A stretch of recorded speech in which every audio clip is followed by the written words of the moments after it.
అందరికీ నమస్కారం. నా పేరు జయతి. నేను 5వ తరగతి చదువుతున్నాను. ఈ రోజు నేను చెప్పబోయే శ్లోకం లింగాష్టకం.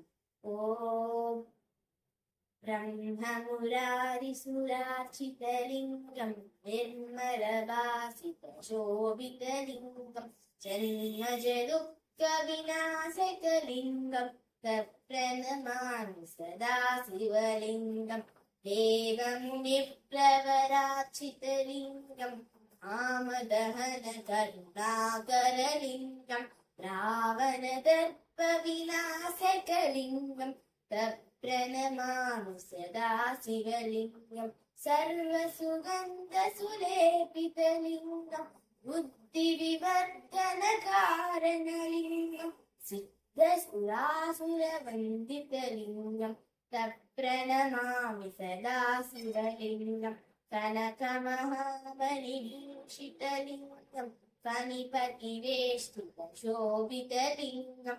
तक्षसुयज्ञविनाशकलिङ्गं तप्रणमामि सदा शिवलिङ्गं कुङ्कुमचन्दनलेपितलिङ्गं पङ्कजहारशोभितलिङ्गं सञ्चितपापविनाशकलिङ्गं तप्रणमामि सदा शिवलिङ्गं देवगणार्चितसेवितलिङ्गं भावै भक्तिभिरेव च लिङ्गं दिनकरकोटिप्रभाकरलिङ्गं तप्रणमामि सदा शिवलिङ्गम् अष्टदलोपतिवेष्टितलिङ्गं सर्वसमुद्भवकारणलिङ्गम् अष्टदरिद्रविनाशकलिङ्गं तप्रणमामि सदा शिवलिङ्गं सुरगुरुसुरवरपूजितलिङ्गं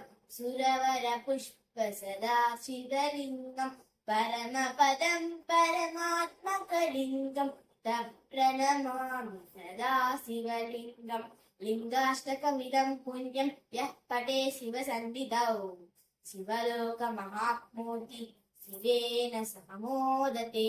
धन्यवादः।